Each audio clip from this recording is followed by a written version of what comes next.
शायद सावन के महीने में सारे व्रत किए जाते हैं। सोमवार का व्रत भी आता है, शिवरात्रि का व्रत भी आता है, मंगला गौरी का व्रत भी आता है, अन्नपूर्णा का व्रत भी आता है, अष्टमी का व्रत भी आता है। पर साथ में एक व्रत सावन के महीने में होता है जिसको मौन व्रत कहा जाता है। श्रावण के महीने में एक व्रत होता है जिसको मौन व्रत कहते हैं। आप सबको मालूम होगा, शिव और शक्ति दोनों का अर्धनारीश्वर स्वरूप का जब दर्शन हुआ था, शिव महापुराण की कथा कहती है, तब ब्रह्मा जी मौन हो गए थे, क्योंकि ब्रह्मदेव से गलती हो गई थी बहुत।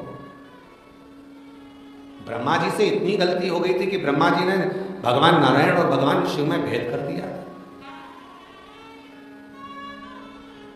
और जब कोई हल नजर नहीं आया कि ब्रह्मा जी ने सोच लिया कि ये मेरा कुछ हो नहीं सकता है, तब ब्रह्मदेव ने ये विचार कर लिया कि अब इसका कोई सार्थत्व नजर नहीं आ सकता, तो अब मैं मौन हो जाता हूं। और ब्रह्मदेव मौन हो गए एकदम। और जैसे ही ब्रह्मा जी मौन हुए, भगवान शिव कृपा कर दिए, ब्रह्मा को वर दे दिया, श्रावण के महीने में जब मैं अपने ससुराल माता प्रसूति से सेवा ले रहा हूँगा, मेरी अर्धांगिनी सती मेरी सेवा कर रही होगी, समुद्र मंथन का विष मैंने पिया होगा और मेरी पार्वती मेरे को कावड़ चढ़ा रही होगी। उस श्रावण के महीने में संसार में रहने वाला यदि मनुष्य एक दिन भी, कुछ घंटों का भी यदि मौन व्रत धारण कर लेगा, शिव कहते हैं वो एक लोक नहीं अनेक लोगों का सुख भोग कर परम लोक को प्राप्त करेगा। इसलिए श्रावण महीने में जितना कावड़ का महत्व है, श्रावण महीने में जितना कावड़ चढ़ाने का महत्व है, श्रावण के महीने में जितना 2 लोटा जल चढ़ाने का महत्व है, श्रावण के महीने में जितना शिव की अविरल भक्ति करने का महत्व है, उतना ही मौन रहने का महत्व है। पूरे महीने में एक दिन 2 घंटा, आधा घंटा, 15 मिनट, 20 मिनट, 1 घंटा, एक दिन, जितना भी हमसे बन सकता है उतना हमें मौन धारण करना चाहिए। एक दिन हमें मालूम है पूरे दिन तो तुम मौन नहीं रह सकते, और पूरे महीने भी नहीं रह सकते, तो कम से कम एक दिन मौन रहे, चुप रहे, शांत रहे।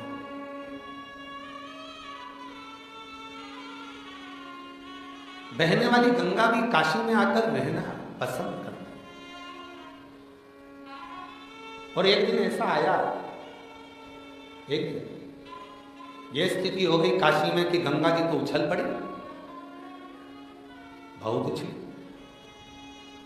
और गंगा महारानी जब उछली तो देखा कि ये तो बहुत उछल रही है, तो भोलेनाथ जी को लगा गंगा और काशी में आकर इतनी उछले, ये ठीक नहीं।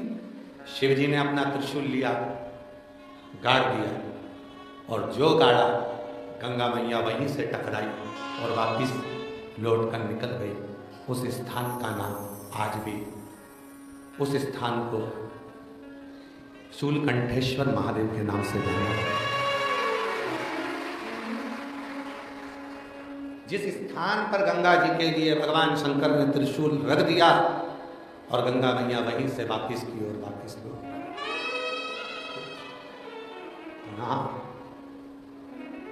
बोल शूलकंठेश्वर महादेव की पुनः लौट।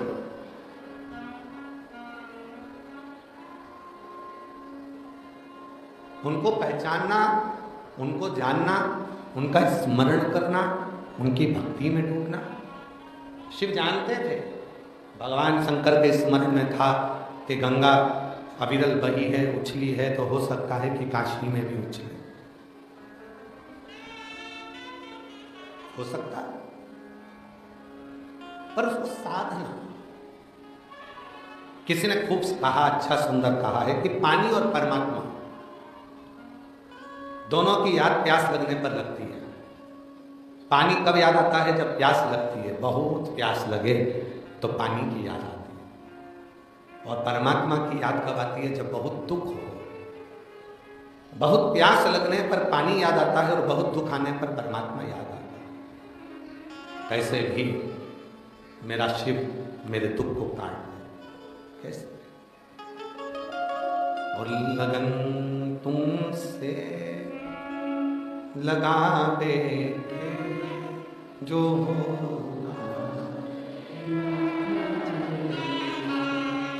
तुम्हें अपना बना बैठे, जो होगा देखा जाएगा। लगन तुमसे लगा बैठे, जो होगा देखा जाएगा। तुम्हें अपना बना बैठे, जो होगा देखा जाएगा। तुमसे जो लगन लगी है, जो मन तुम्हारी ओर केंद्रित हुआ है, बस वो लगन लगी है।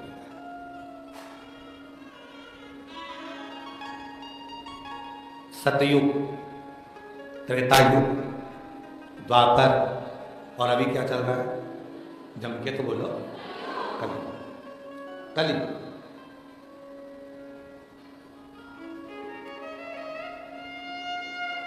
शिव जी के जितने भक्त हैं ना, वो सब भगवान भोलेनाथ जी से कहते हैं कि सतयुग में तो हमको अनुष्ठान करना पड़ता था, यज्ञ करना पड़ता था। सतयुग में तो हमको यज्ञ अनुष्ठान करना पड़ता था, तब आप कृपा करते थे। त्रेता में तब साधना करना पड़ती थी, तब आप कृपा करते थे। द्वापर में यज्ञ करना पड़ता था, उपास करना पड़ता था, तब आप कृपा करते थे। जितने सतयुग के संत हैं, जितने त्रेता के साधु हैं, जितने द्वापर के महात्मा हैं, वो शिव जी से कहते हैं अब हमको कलयुग में नीचे भेज दो।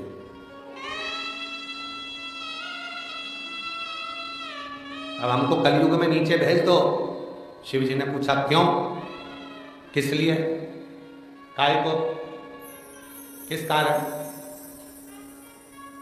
तो सतयुग के संत कहते हैं, त्रेता के संत कहते हैं, द्वापर के संत कहते हैं पहले हम यज्ञ करते थे तब शिव प्रसन्न होते थे, व्रत करते थे तब शिव प्रसन्न होते थे, साधना उपासना करते थे तब शिव प्रसन्न होते थे, पर अब हमको कलयुग में भेज दो क्योंकि एक लोटा जल से शिव प्रसन्न हो जाए।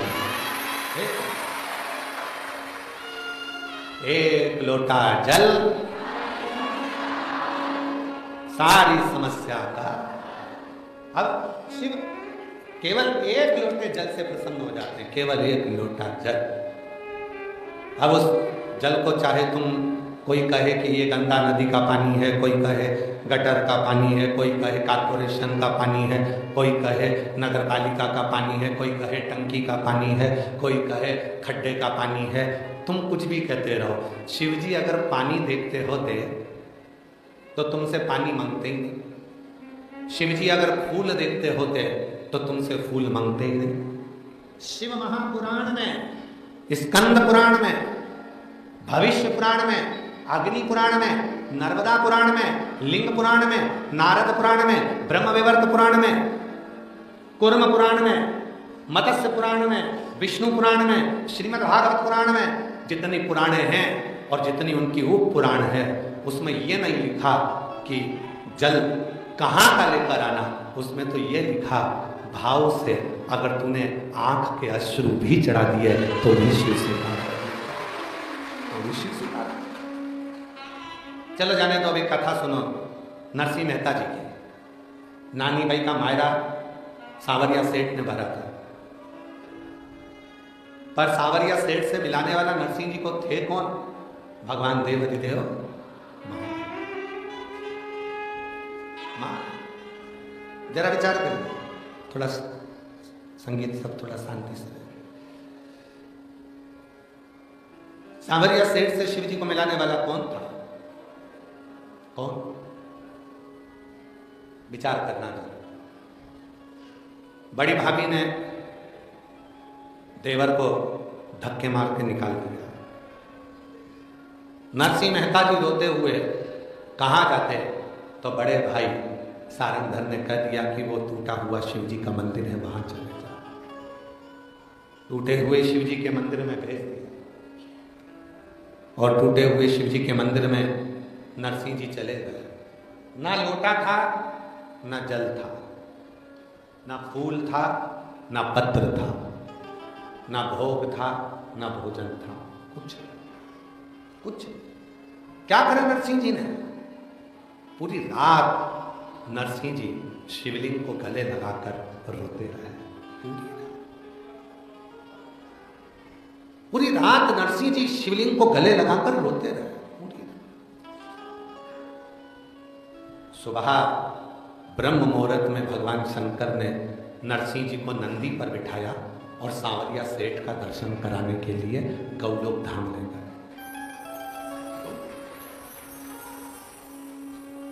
जिस गौलोक धाम में नरसिंह जी पहुंचे, वहां पर भगवान सांवरिया जी राधा जी के साथ नृत्य कर रहे थे। कृष्ण जी का ध्यान गया नरसिंह जी की ओर। यहां लोग मरने के बाद आते हैं, तुम जिंदा जी आ गए। कैसे आ गए? यहां तो जीते जी कोई आता ही नहीं, मरने के बाद आते हैं। तुम कैसे आ गए? नरसिंह जी कहे, मुझे नहीं पता, पर कोई नंदी पर बिठा कर लेकर आया था। कहां है वो? जो सांवरिया सेठ ने भगवान शिव जी को देखा, जिंदा जी बैकुंठ तक लाने की सामर्थ्यता किसी में नहीं है, केवल एक शिव में है। वो जल नहीं था तो भी शिव प्रसन्न हुए। यही कलिकाल की घटना है, यही कलयुग की घटना है। नानी भाई का मायरा कोई सतयुग या त्रेता या द्वापर का नहीं है, कलयुग का है। आंखों के पानी में नमक होता है कि नहीं होता? बोलो बोलो, जम के बोलो, होता है। अब जब आंखों का पानी नमक वाला शिव जी पे गिरा होगा तो भी तो शिव जी ने स्वीकार किया होगा। अब दुनिया के लोग कहते हैं पानी शुद्ध रखो, और शिव महापुराण की कथा कहती है वाणी शुद्ध रखो। दुनिया के लोग कहते हैं फूल शुद्ध रखो।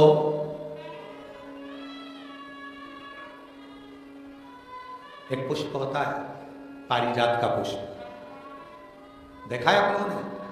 पारिजात का पुष्प, उस पुष्प को तोड़ा नहीं जाता। तोड़कर अगर भगवान को चढ़ाया जाता है तो पारिजात का पुष्प फलित नहीं होता, दुख देता है। वो पुष्प का नियम है बाबा जी, वो पारिजात का पुष्प जमीन पे गिरे और उसको उठाया जाए, बिना धोए शिव जी को चढ़ाया जाए तो अनेक फल प्रदान करते हैं। बिना धोए।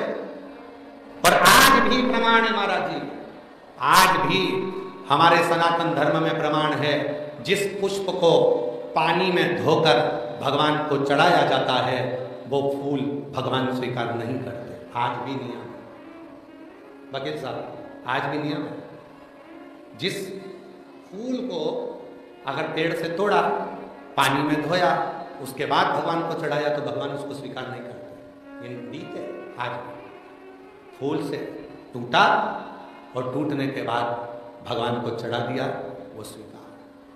कई माताओं की आदत रहती है पानी के लोटे में, पानी की बाल्टी में फूल तोड़ कर डाल लेती हैं, मंदिर जाती हैं, फूल चढ़ा देती हैं, उसी का पानी भगवान को चढ़ा देती हैं। पानी में ही फूल पड़ा रहता है, भगवान को चढ़ा रही हैं। कई लोगों की आदत रहती है, वो सोचते हैं कि हम जा तो रहे हैं, फूल अलग से कहाँ ले जाएंगे, पानी के लोटे में, पानी की बाल्टी में फूल डाल लिए, तोड़ तोड़ कर पानी की बाल्टी में फूल डाले और शिव जी को जाकर चढ़ा दिए। शिव स्वीकार नहीं करता। पूरी पुराण को उठाकर देखना, कहीं नहीं लिखा कि फूल को धोकर शिव को चढ़ाना। यहां तक लिख दिया कि पारिजात का यदि फूल, और ये पारिजात का फूल कब आया था? अभी अभी हमने कथा में वर्णन किया था, सीहोर की कथा,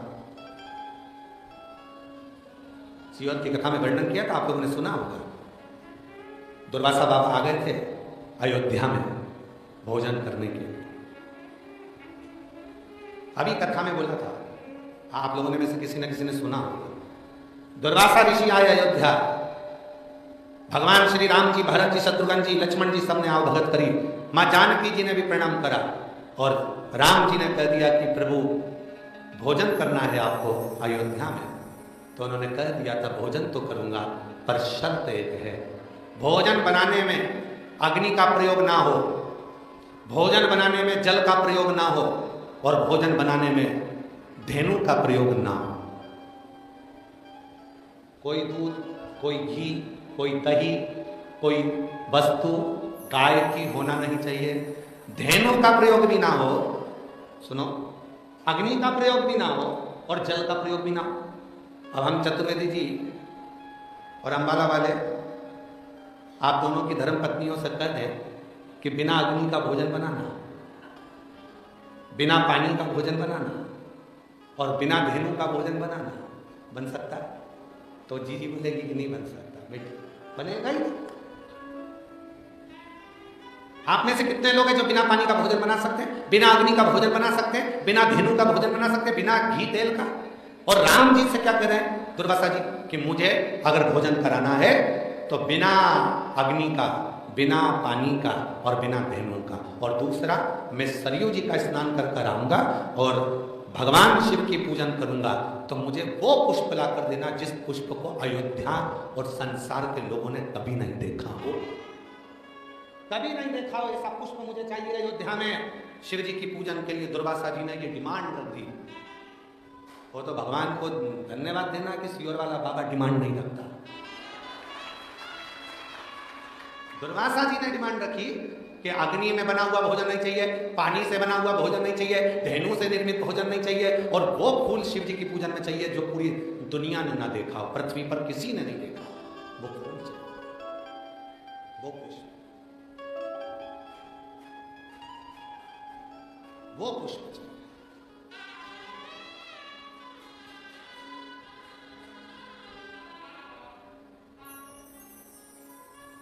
बहुत अच्छा है जो सियोर वाला बाबा ज्यादा डिमांड नहीं रखता। ये जितने लोग सोशल मीडिया पे बोलते हैं ना कि बाबा इतनी डिमांड, बाबा इतनी डिमांड, तो ये तो छोटी मोटी है,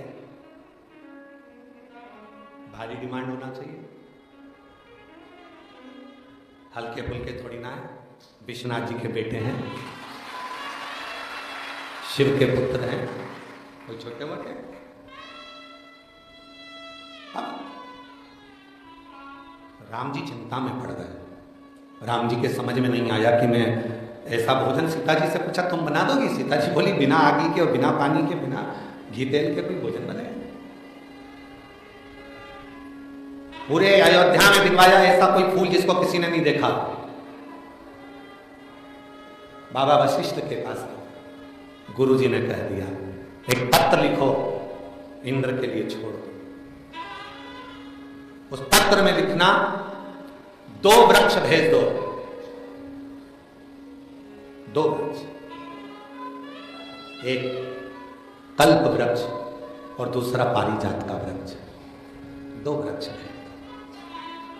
पत्र गया और वो पत्र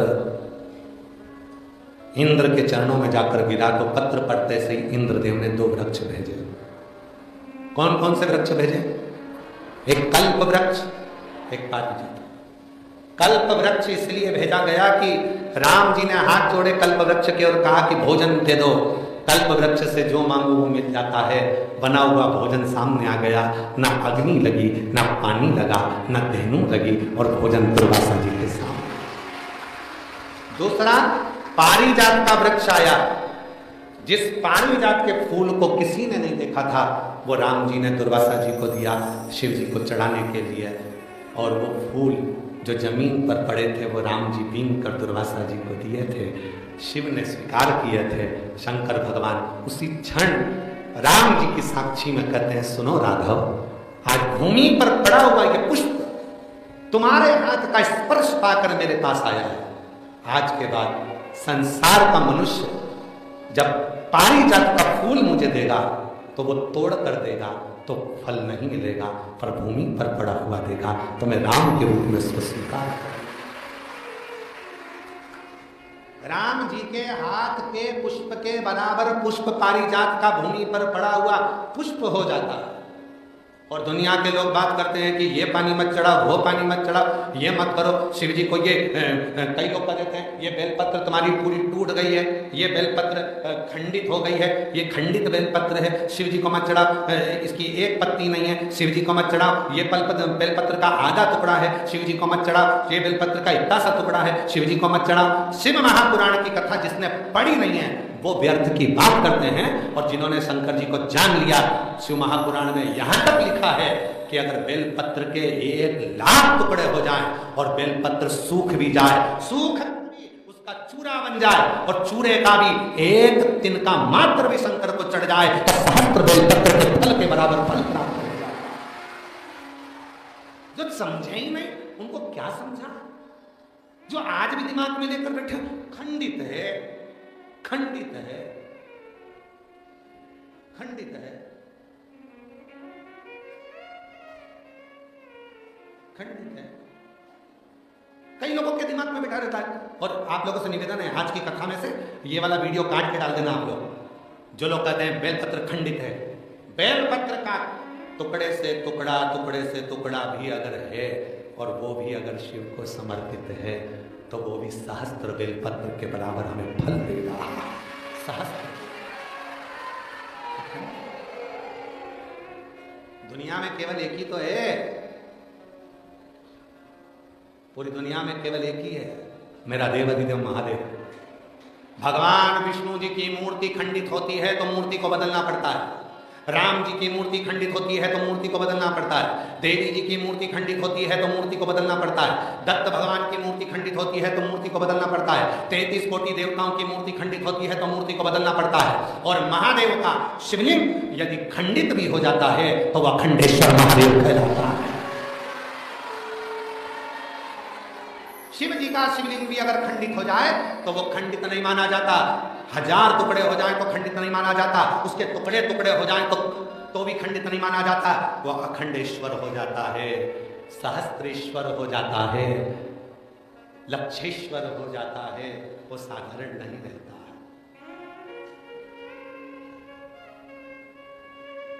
लक्षेश्वर अखंड है, वो खंडित ही नहीं हुआ।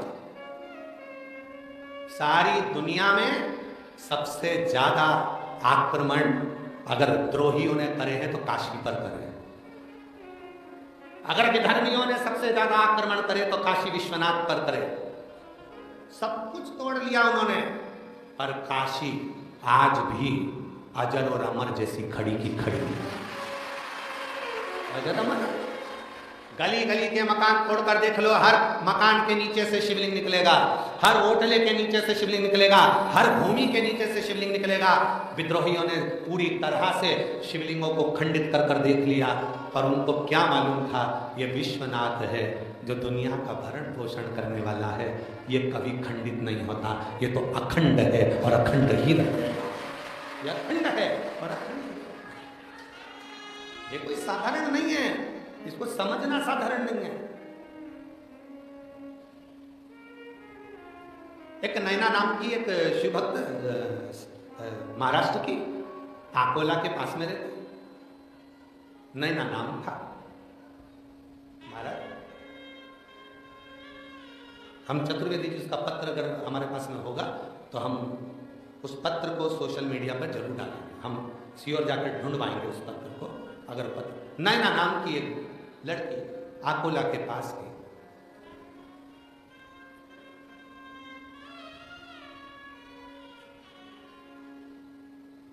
हॉस्पिटल में जॉब करती है। हॉस्पिटल में भी ऐसी जगह जॉब करती है जहां पर स्त्री का प्रसव होता है, बच्चा जन्म लेता है, तो पूरी की पूरी वो बच्चे को जन्म देने में उसका पूरा शरीर जो है वो प्रसव के कारण बस रक्त में आदि में हो जाता है और वो पूर्ण तरह से गंदी हो जाती है। वो कहती कि मैं पूरा, मेरा शरीर गंदा हो जाता है। अब बच्चा जन्म दिया, अब ये तो माएँ जानती हैं, माँओं को मालूम है कि प्रसव के समय पर बच्चा जब जन्म देता है तो कितना कितना वहाँ रक्त आदि गंदा हो जाता है। नहीं, गुरुजी बहुत दुखी रहते, मेरे दुख का निवारण क्या है? हमने कहा 1 लोटा जल सारी समस्या का। हमारे पास तो कोई दूसरा निवारण तो है, पानी चढ़ाओ, दुख मिटाओ, बोलबम का नारा है, श्री शिवाय। इसके सिवाय तो हमारे पास कुछ दूसरी चीजें है। दुनिया के लोगों के पास में बहुत सारी चीजें हैं, कोई भभूति दे देगा, कोई बेल दे देगा, कोई नारियल दे देगा, कोई कुछ दे देगा। हमारे पास तो ये भी नहीं।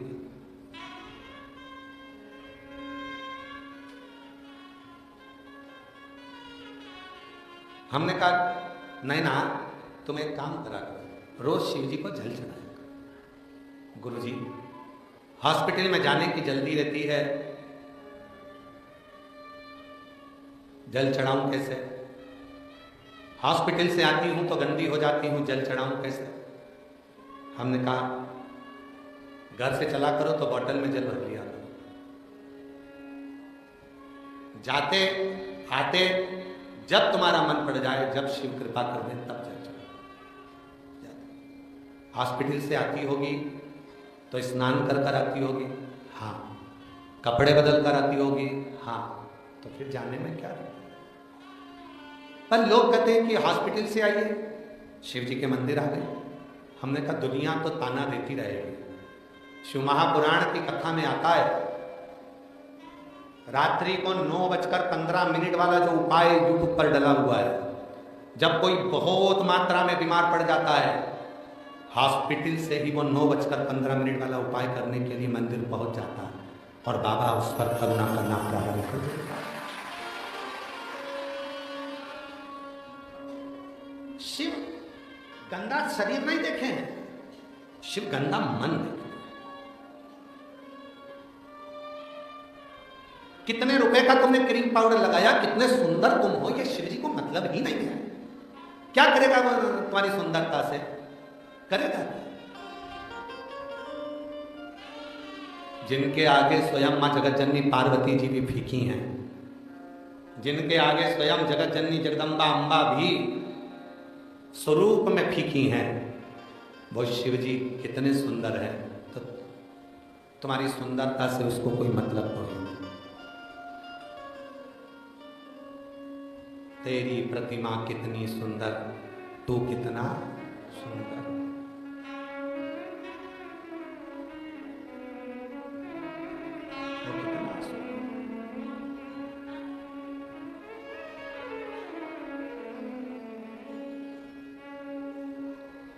कितना सुंदर होगा।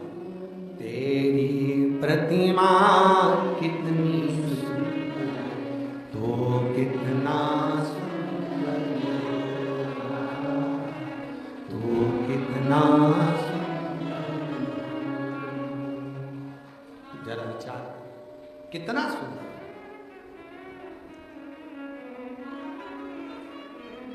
वो कितना सुंदर हो सकता है? तुम्हारी सुंदरता से मतलब नहीं है, तुम्हारी सुंदरता से कोई मतलब नहीं, कोई मतलब।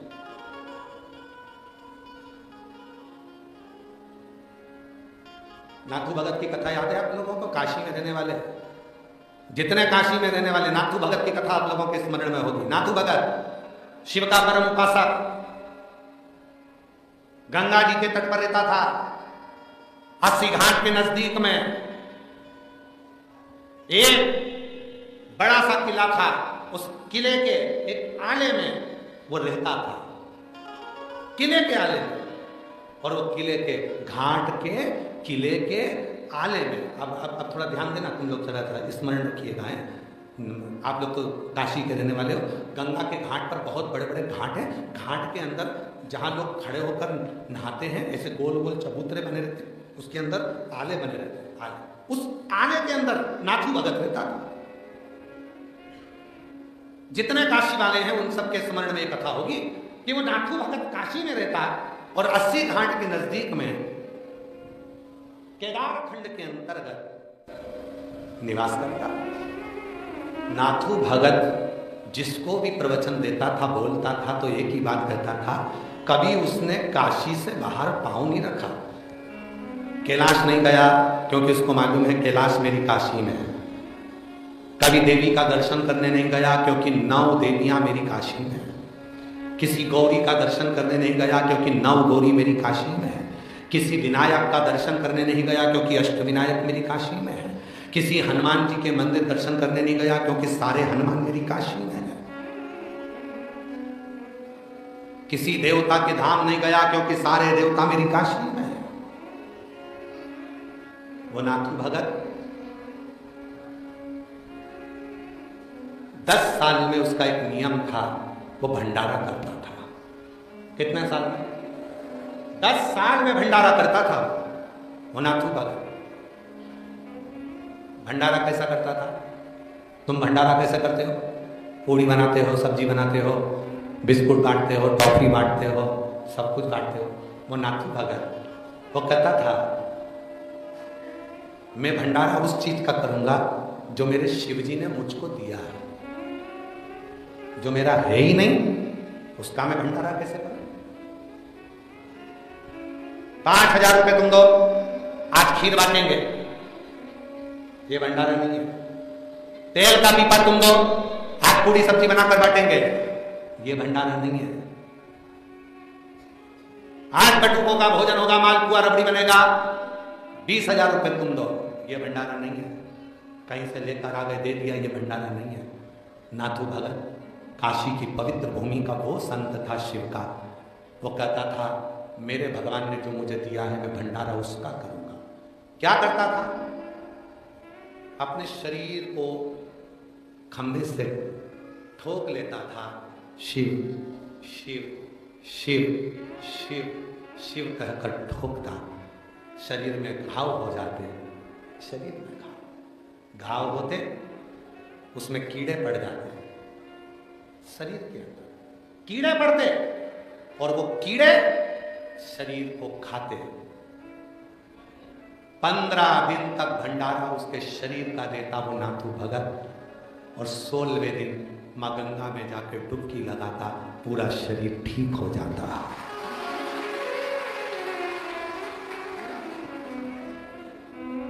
पूरा शरीर ठीक। काशीवासी वो नाथू भगत को भूल नहीं सकते, उसके भंडारे को कोई भूल नहीं सकता। धन का भंडारा नहीं था, तन का भंडारा था। जैसे गंगा जी की डुबकी लगती थी पूरा शरीर ठीक हो जाता। ये काशी है, इस काशी को लोगों ने हल्के में ले लिया है। आज नए नए लोग आकर बस गए काशी में तो सोचते हैं कि काशी हम देख रहे हैं कि कमाई का स्रोत हो गया। आज नए नए लोग काशी में आकर बस गए, थोड़ी सी प्रॉपर्टी खरीदी और सोच लिया कि हमने होटल, हमने बिल्डिंगें बना ली तो काशी हमारी हो गई। काशी तुम्हारी नहीं है, काशी नाथू भगत जैसे की है, जो गंगा में नहाते से शरीर को ठीक कर। काशी को पहचाना क्या क्या पहचाना? और बाबा जी आज हम कहें आपसे एक कथा, अभी तो हम विश्वनाथ शिव महापुराण की कथा कर कर जा रहे हैं आपसे। चौथा दिन है आज, 3 दिन और बचे, पर चतुर्वेदी जी और पूरी टीम और बाबा जी सब ध्यान रखना, जब एक बार करने के लिए वापिस आए तो काशी के भक्तों की कथा सुनाकर जाएंगे कि काशी के भक्त कैसे काशी के भक्त थे, कि उन काशी के भक्तों का क्रम क्या रहा है, उन काशी के भक्तों का क्रमता क्या रही है, उन काशी के भक्तों की सराहना क्या रही है। कहीं मिलेगा नाथू भगत जैसा जो अपने शरीर का भंडारा देता हो, गंगा में डुबकी लगा के शरीर को ठीक कर लेता हो।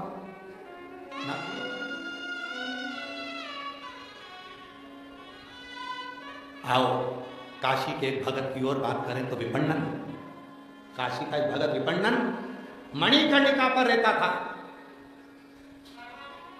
और वह विपण्णन मणिकर्णिका पर रहता, और मणिकर्णिका पर वह विपण्णन रहता हुआ मणिकर्णिका की भूमि पर जब कोई मुर्दा जलाने आता तो मुर्दे जलाने वाले का मुंह देखता। वो विपण्णन, और वो विपण्णन जो मणिकर्णिका के घाट पर रह रहा है, ना घर है ना कुछ है, केवल खुले आसमान में विपण्णन रहता था।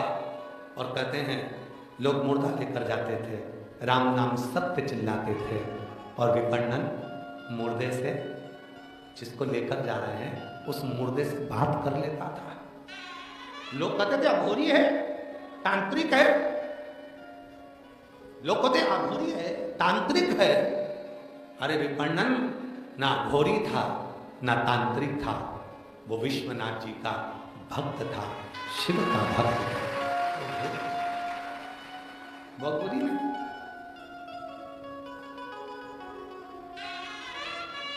और मैंने लाख सहारे छोड़ दिए, बस तेरा सहारा। मैंने लाख सहारे छोड़ दिए, एक तेरा सहारा।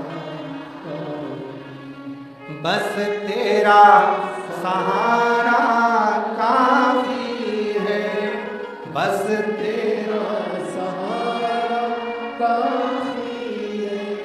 मैंने लाख तवारे छोड़ दिए, एक तेरा दुआरा। मैंने लाख दुआरे छोड़ दिए, एक तेरा दुआरा। मैंने बस एक द्वारा, एक दरवाजा देख लिया, वो तेरा।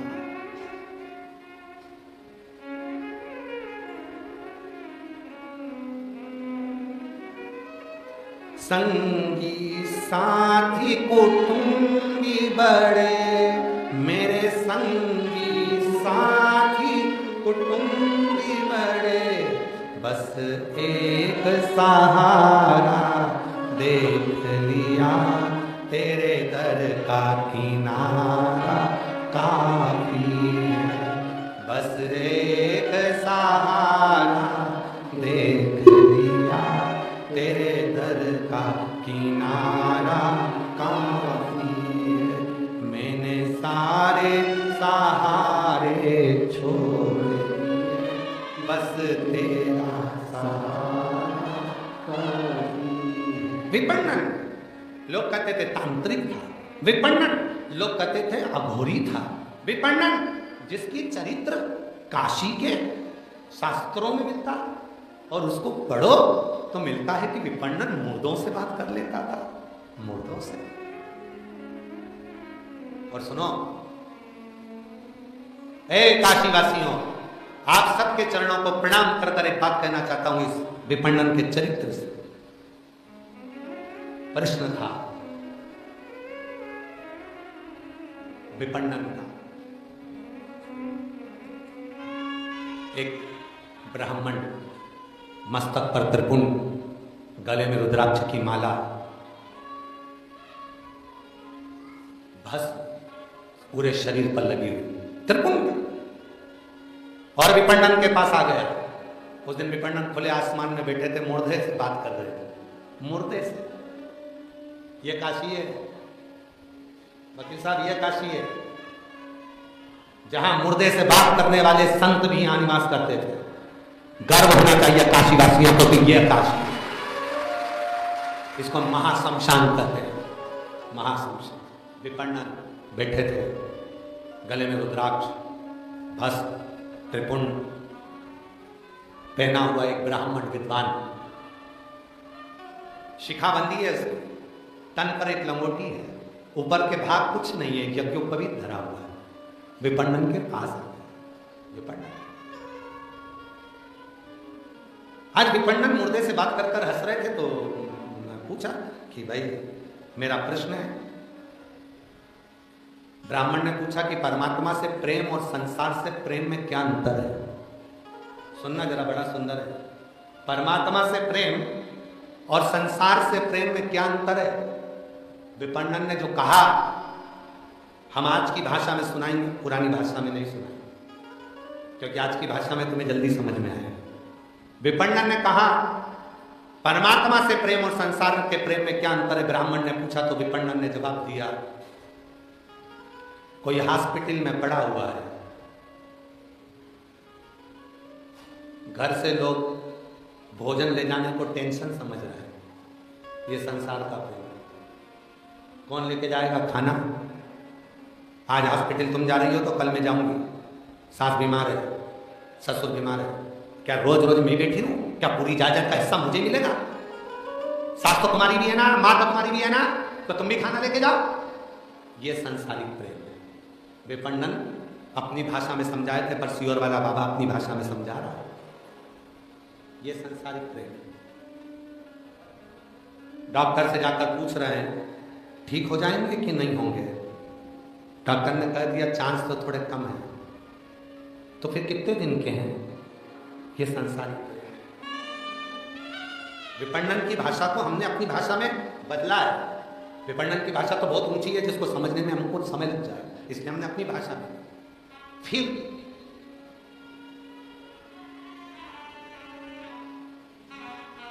डॉक्टर साहब इनको खाने में क्या दें? 4-5 रोटी देंगे, 2-4 रोटी देंगे तो गंदगी करेंगे, और गंदगी करेंगे तो पलंग पर साफ कौन करेगा? भोजन की मात्रा कम कर दी, 2 रोटी 1 रोटी, जिससे वो मलमूत्र ना करे, साफ कौन करेगा? संसारिक प्रेम है।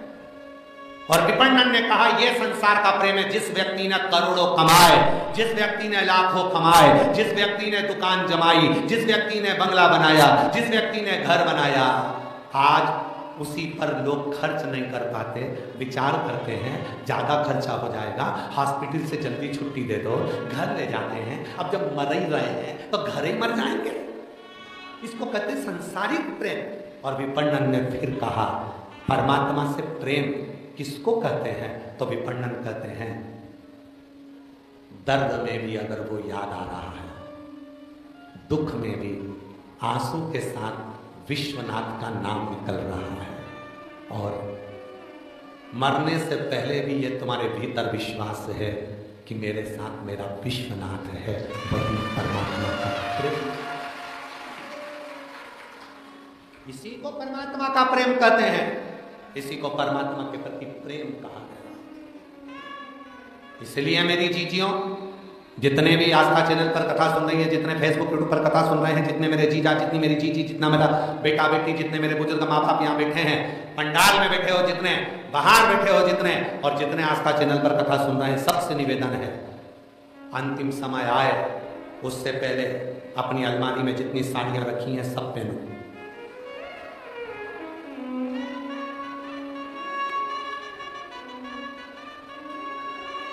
कोई कहे कि बुढ़ापे में ब्यूटी पार्लर जाती है, हाँ जाऊंगी, तेरे बाप का क्या जाता, जा चल जा जा। बता 60 साल 70 साल की हो गई, इतनी हीरोइन बन के रहती है, मेरी मर्जी।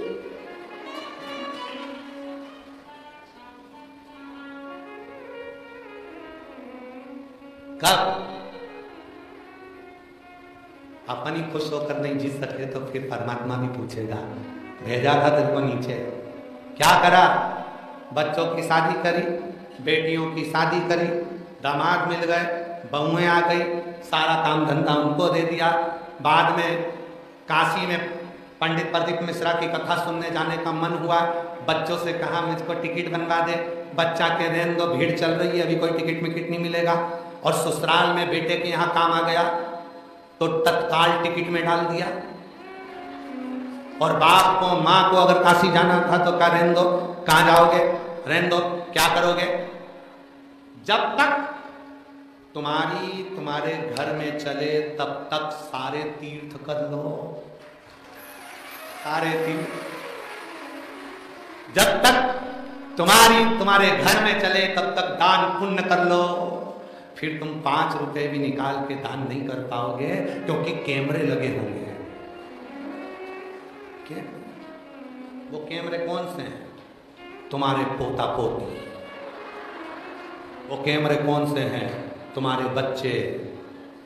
जैसे ही बुआ घर में आई राखी पे, और घर के जितने पोता पोती सब दादी के कमरे में। क्यों? बुआ जी आई है, बुआ जी आई है। बुआ जी से इतना प्रेम नहीं है बच्चों को, वो तो उनकी मम्मियां ठोक ठोक के भेजती है, जब तक बुआ रहे तब तक दादी के कमरे में रहना, और देखते रहना दादी क्या क्या दे रही है। और बच्चे पूरी चौकीदारी करते, इतने से बच्चे, 2 चोटी बंदी, बहुत जोरदार का कैमरा है। देख के तुरंत नहीं, मम्मी आज दादी बुआ जी को पलंग में से निकाल के लाल कलर की चुनरी वाली साड़ी दे रही थी। कैमरा, और वो कैमरा कैच कर गई, बहू ने ध्यान दे लिया, साड़ी दी है, हाँ। जब बुआ जी जाने लगी तो बहू भी कहने लगी अपने अपने पतियों से, देख लो आई थी तो एक बैग लेके आई थी, जा रही 4 लेके। Camera camera camera.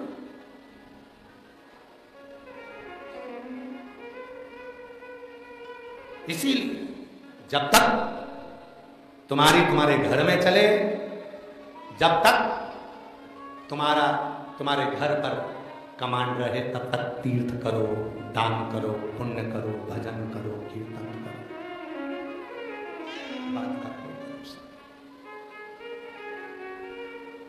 बात का कोई भरोसा नहीं। शरीर शिथिल होता चले जाता है तो भजन भी नहीं हो पाता। बंसक जी, हाँ भाई, तो शरीर चल रहा है तो कथा भी हो रही है। जब शरीर शिथिल हो जाता है तो कथा, भजन, कीर्तन कहाँ होगा? बहुत फिर तो एक ही बात रहती है, अंत समय प्रभु मान वचन किया तुम्ही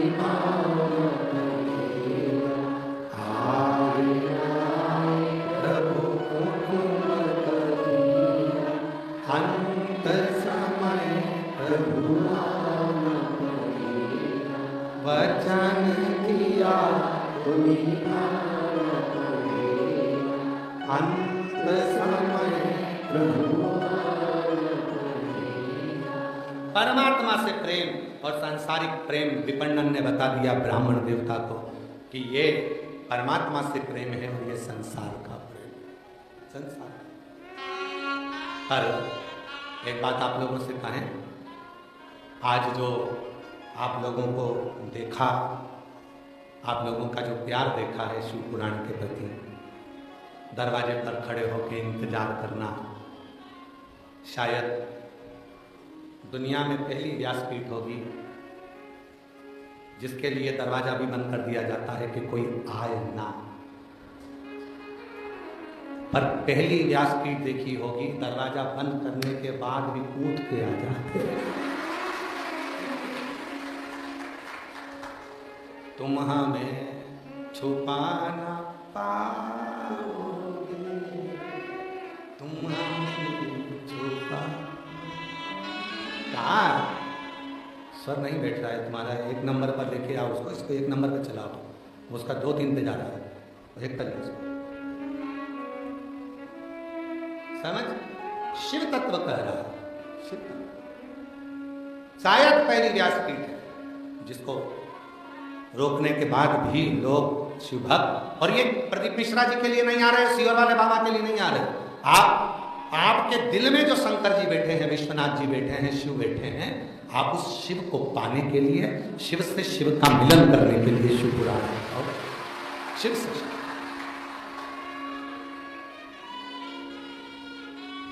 तो त्रेता, सतयुग, द्वापर, इन सारे युगों में सर्वश्रेष्ठ युग कौन सा है? कलयुग।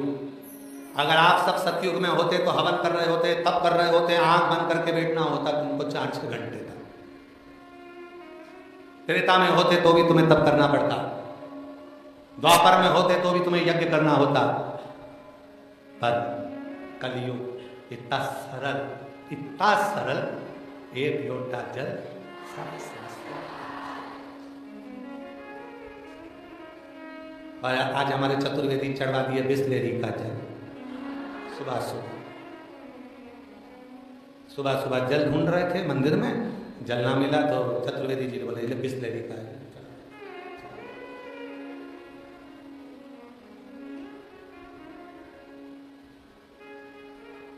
जो शिव जी ने कभी नहीं कहा कि मुझे इतना कीमती फूल देना, कभी नहीं कहा।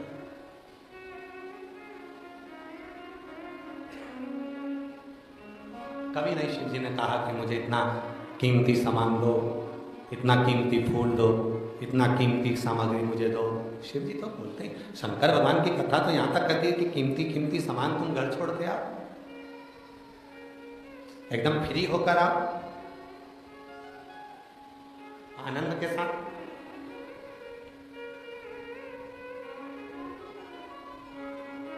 जमुनादास जी का चरित्र कहता है ना 252 वैष्णव की वार्ता में, सेठ एक भगवान का भक्त था जमुनादास।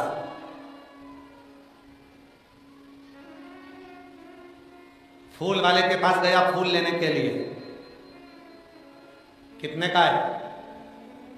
1 रुपए का। दे दो, बाबा को चढ़ाऊंगा, श्रीनाथ जी को, गोवर्धननाथ जी को, विश्वनाथ जी को दे दो, ले। वहीं से एक सेठ जा रहा था जिसका नाम था यमनराज। यमनराज सेठ जा रहा था वेश्या के दरवाजे पर। टोकनी में देखा कि फूल रखे थे, बड़ा सुंदर फूल था। जो जमुनादास जी के हाथ में फूल रखा था उसी फूल को सेठ यमनराज ने देख लिया। यमनराज ने फूल हाथ में लेकर, हाथ में फूल को उठाकर देखा, फूल वाले से पूछा फूल कितने का? फूल वाले ने कहा फूल 2 रुपए का। जमुनादास जी बोले अभी तो तुम मुझे फूल 1 रुपए का दे रहे थे, विश्वनाथ जी के लिए, गोवर्धननाथ जी के लिए, श्रीनाथ जी के लिए। ए भैया, मैंने ये फूल अपने मन से बाबा को दे दिया, गोवर्धननाथ जी को दे दिया, श्रीनाथ जी को दे दिया, विश्वनाथ जी को दे दिया। अब तो तुम ये फूल मुझे दो ना। फूल वाले ने कहा फालतू की बात मत करो, फूल की कीमत 2 रुपया है। यमनराज को कहा, सेठ जी को। यमनराज जी ने अपनी गठरी में से 2 रुपए निकाल कर देना चाहे तो जमुनादास जी ने कहा फूल अब जाएगा तो विश्वनाथ के चरणों में ही जाएगा, फूल जाएगा तो गोवर्धननाथ जी के चरणों में ही जाएगा। फूल की कीमत 4 रुपए। जमुनादास भक्त। यमनराज ने कहा फूल की कीमत 8 रुपए, अगर ये फूल जाएगा तो वेश्या के चूड़े में जाएगा। जमुनादास जी ने कहा फूल की कीमत 10 रुपए। यमनराज ने कहा फूल की कीमत 20 रुपए। वेश्या के चूड़े के लिए फूल की कीमत 20 रुपए। जमुनादास जी ने कहा फूल की कीमत 40 रुपए। यमनराज ने कहा तुम मुझे जानता नहीं, मैं नगर का सेठ हूं, यह पूरी नगरी मेरी है, तुम मुझसे भेड़ रहा। जमुनादास जी कहने लगे यमनराज जी आप तो दूसरा फूल भी ले सकते हो, ये फूल तो मेरे बाबा को चढ़ जाने दो। यमनराज ने कहा फूल की कीमत 80 रुपया। जमुनादास जी ने कहा फूल की कीमत 100 रुपया। यमनराज ने कहा फूल जाएगा तो वेश्या के जूड़े में जाएगा, फूल की कीमत 200 रुपए। जमुनादास जी ने कहा फूल जाएगा तो विश्वनाथ जी के पास जाएगा, फूल की कीमत 400 रुपए। यमनराज ने कहा फूल की कीमत 500 रुपए। जमुनादास जी ने कहा फूल की कीमत 1000 रुपए। यमनराज ने कहा फूल की कीमत 5000 रुपए। जमुनादास जी बोले फूल की कीमत 10,000 रुपए। 10।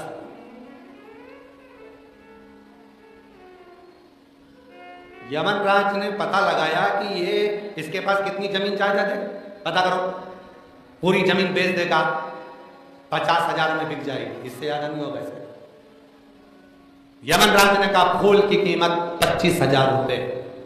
जमुनादास जी बोले फूल तो विश्वनाथ के पास जाएगा, फूल की कीमत 50,000 रुपए। 50,000। यमनराज ने मन में विचार करा फूल की कीमत मुझे दुगनी बोलना पड़ेगी, 1 लाख रुपए मुझे फूल की कीमत लगाना पड़ेगी। 1 लाख में तो मैं 10 वेश्या ला के खड़ी कर दूंगा। अगर एक वेश्या को 1 लाख का फूल दूंगा तो 10 वेश्या मेरे पास खड़ी होगी। यमनराज ने फूल की कीमत नहीं लगाई। जमुनादास ने अपनी जमीन घर सब बेच दिया।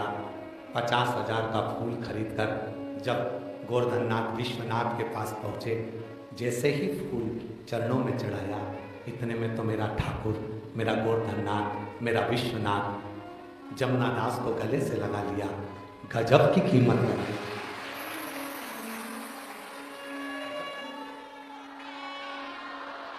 गजब की